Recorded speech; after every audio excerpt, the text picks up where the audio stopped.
Yesu ashimwe. Amen. Yesu ashimwe kandi. Amen. Nanje mpagaze imbere y'ubwoko bw'Imana n'imbere y'amaso yayo ndayishimira cyane bimwe bihagije.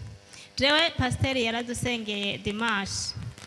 Aravuga ati abantu basugerejwe n'imbeba zikababuza amahoro bahaguruke tubasengere.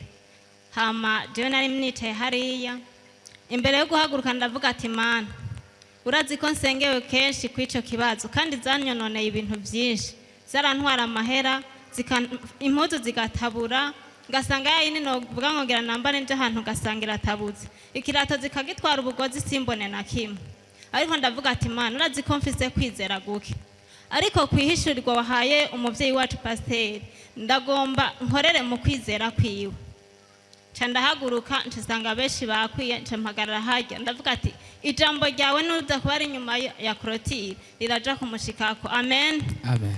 Hama aradusengera ndahagarara muko kwizera nukuri ndashima Imana bimwe bikomeye izo mbeba guhera ku munsi w'Imana nta mbeba nimwe ndasura kubona muri iyo nzu utaziteze nta nimwe narateze binananira ndagura bijya binini byo kuziteka ndavuga ati ubu rero ngivyo ni binini ndasizaho zirakora ico zishaka nasengewe kenshi ariko igihe canje nicagera bizohera. Haleluya. Ikindi shimira Imana kwiyondwa iheze baranterefonye ruguru barambwira ati mama waragwaye kandi araremvye ati yaraye ijoro ryose avomeza labukuno mu bigenza ndavuga ati Mana je igihe cyose ndose umuntu antiza amahera ati burakora ntagwaye hagwara mama ntagwaye hagwara uwo tuvukana ayo mahera yose asigarandishura mvuga ati none ndayakura. Haleluya. Ariko dufise Imana ndavuga ati nta kundi nimba mubona ashaka kwandara nimugende mutegera imoto nimwashika kwa muganga aha nta kuntu no barungikira amahera muca mumbarira mwakoresheje hama ndabarungikira baragenda barashikayo baca barantelefona ku mugoroba nzi ngo bana bihevye byanase mvuga nti naho ndabarondera kuko telefone utirura zikutayironka umwanya wose. Amen.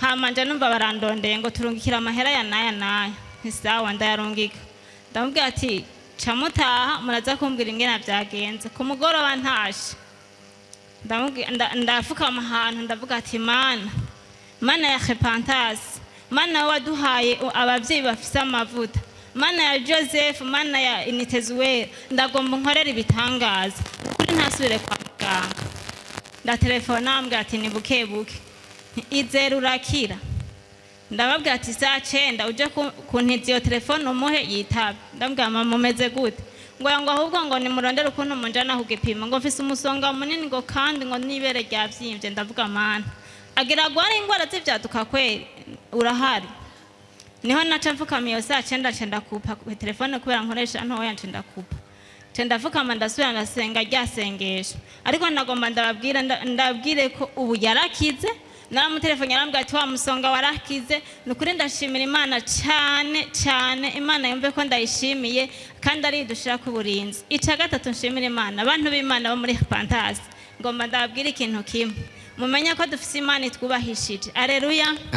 Kuwa kangahe barantumiye ahantu ku Karabo ndagenda shitseyo kujya kuntu bavuga ati abashitsi muhaguruke muturamutse sinihisha ndava hasi ndabaramutse ndabwira ko je ninjirira muri Fantasy ishengero ryo kwihana no kurukira muri Yesu. Haleluya. Bavuze ati aba Fantasy turabuba. Haleluya. Shitse muhira narasenze ndavuga ati Mana sinakurikiye nyaringa ubu rero kindi kibazo cyose cyabibuye kikaba umusozi imbere yanje nizera kugi uzokibomora. Haleluya. Abumvise gushinga intaye kwanje Imana ibampera abari Fantasy barabuba